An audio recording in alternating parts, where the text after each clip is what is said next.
वासुदेवाय। श्रीमद् भागवत महापुराण के नित्य प्रतिपठन में अभी तक हमने नवम स्कंद के 19वें अध्याय में राजा ययाति के द्वारा भोग विलास के बारे में जाना। आज हम जानेंगे 20वां अध्याय कुरु के वंश, राजा दुष्यंत और भरत के चरित्र का वर्णन। श्री सुखदेव जी कहते हैं, परीक्षित, अब मैं राजा पुरु के वंश का वर्णन करूंगा। इसी वंश में तुम्हारा जन्म हुआ है। इसी वंश के वंशधर बहुत से राज ऋषि और ब्रह्म ऋषि भी हुए हैं। पुरु का पुत्र था जनमेय, जनमेय का प्रचिनवान, प्रचिनवान का परवीर, परवीर का नमस्यु, नमस्यु का पुत्र हुआ चारुपद, चारुपद से सुधु, सुधु से बहुगौ, बहुगौ से संयाति, संयाति से हंयाति, अहयाति से रौद्रस्व प्रकट हुआ। परीक्षित, जैसे विश्व आत्मा प्रधान प्राण से 10 इंद्रियां होती हैं, वैसे ही घृताची अप्सरा के गर्भ से रौद्रास्व के 10 पुत्र हुए। ऋतेयु, कुक्षेयु, संडेयु, कृतेयु, जलेयु, संततेयु, धर्मेयु, सत्ययु, वृतेयु और सबसे छोटा वनेयु। परीक्षित, उनमें से ऋतेयु का पुत्र रंतिभार हुआ। रंतिभार के 3 पुत्र हुए, सुमति, ध्रुव और अप्रतिरथ। अप्रतिरथ के पुत्र का नाम था कनव। कनव का पुत्र मेधातिथि हुआ। इसी मेधातिथि से प्रष्कण्णव आदि ब्राह्मण उत्पन्न हुआ और सुमति का पुत्र रैभ्य हुआ। इसी रैभ्य का पुत्र दुष्यंत था। एक बार दुष्यंत वन में अपने कुछ सैनिकों के साथ शिकार खेलने के लिए गए हुए थे। उधर ही वे कन्नव मुनि के आश्रम पर जा पहुंचे। उस आश्रम पर देव माया के समान मनोहर एक स्त्री बैठी हुई थी। उसकी लक्ष्मी के समान अंग कांति से वह आश्रम में जगमगा रहा था। उस सुंदरी को देखते ही दुष्यंत मोहित हो गए, उससे बातचीत करने लगे। उसको देखने से उनको बड़ा आनंद मिला। उसके मन में काम वासना जागृत हो गई। थकावट दूर करने के बाद उन्होंने बड़ी मधुर वाणी से मुस्कुराते हुए उससे पूछा, कमल दल के समान सुंदर नेत्रों वाली देवी, तुम कौन हो? किसकी पुत्री हो? मेरे हृदय को अपनी ओर आकर्षित करने वाली सुंदरी, तुम इस निर्जन वन में रहकर क्या करना चाहती हो? सुंदरी, मैं स्पष्ट समझ रहा हूँ कि तुम किसी क्षत्रिय की कन्या हो, क्योंकि कुरुवंशियों का चित्त कभी अधर्म की ओर नहीं झुकता। शकुंतला ने कहा, आपका कहना सत्य है। मैं विश्वामित्र जी की पुत्री हूँ।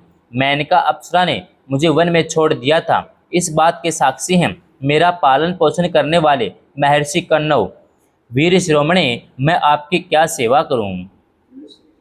कमल नयन, आप यहाँ बैठिए और हम जो कुछ आपका स्वागत सत्कार करें उसे स्वीकार कीजिए। आश्रम में कुछ निवार तिन्नी का भात है, आपकी इच्छा हो तो भोजन कीजिए और जचे तो यही ठहरिए।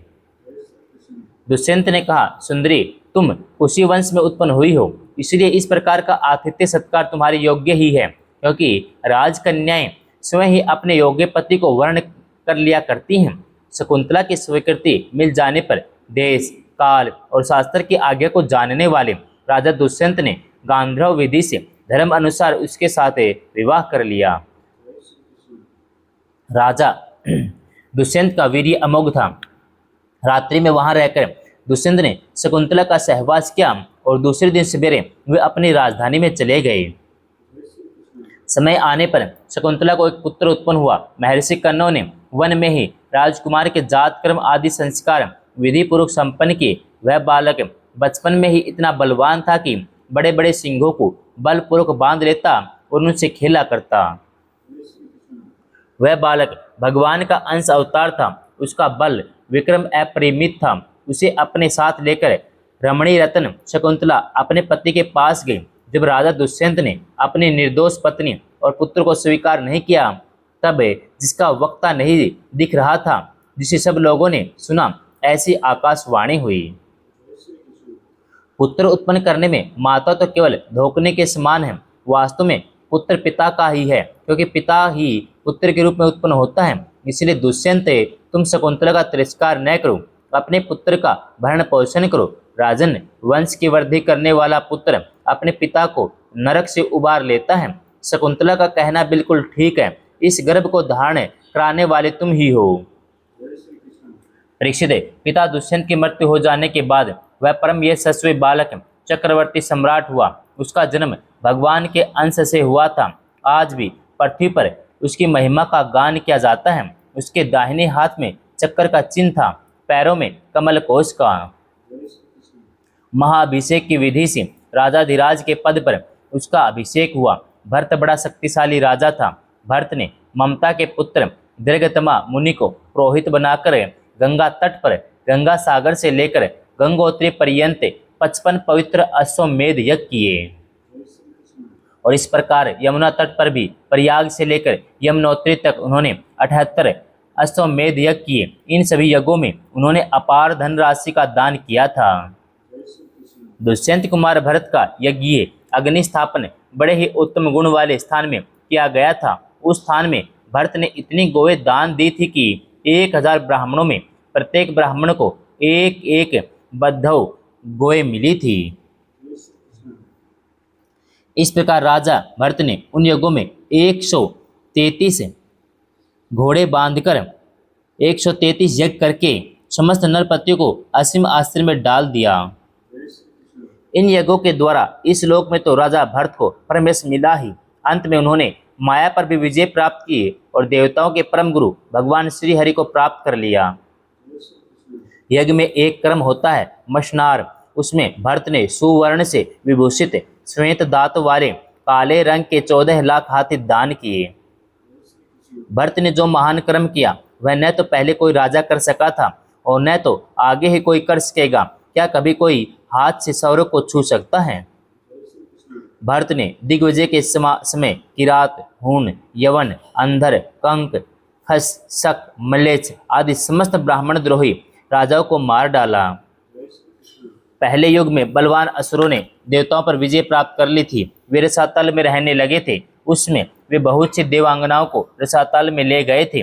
राजा भरत ने उन्हें फिर से छुड़ा दिया। उनके राज्य में पृथ्वी और आकाश प्रजा की सारी आकाश आवश्यकताएं पूर्ण कर देते थे।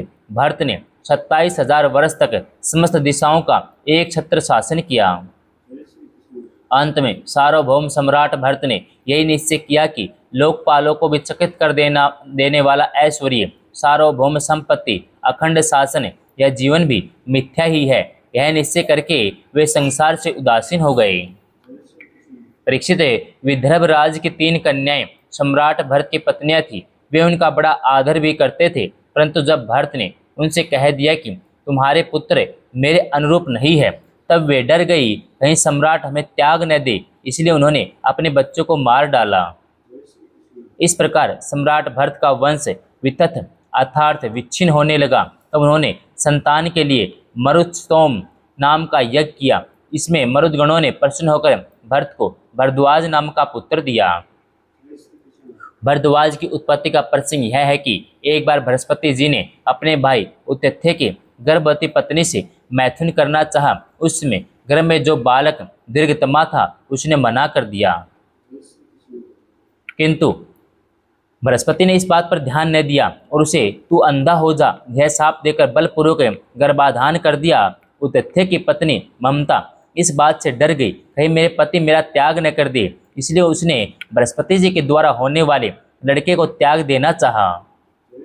उसमें देवताओं ने गर्भस्थ शिशु के नाम का निर्वचन करते हुए यह कहा, बृहस्पति जी कहते हैं कि अरे मूढ़े, यह मेरा औरस और मेरे भाई का क्षत्रज इस प्रकार दोनों का पुत्र ध्वज है, इसलिए तू डर मत, इसका भरण पोषण कर।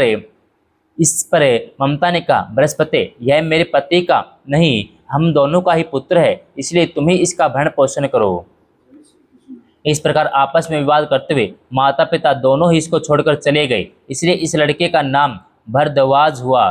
देवताओं के द्वारा नाम का ऐसा निर्वचन होने पर भी ममता ने यही समझा कि मेरा यह पुत्र वितथ अर्थात अन्याय से पैदा हुआ है, अतः उसने उस बच्चे को छोड़ दिया। अब मरुदगणों ने उसका पालन किया और जब राजा भरत का वंश नष्ट होने लगा तब उसे लाकर उनको दे दिया। यही वितथ भरद्वाज भरत का दत्तक पुत्र हुआ। ओम नमो भगवते वासुदेवाय।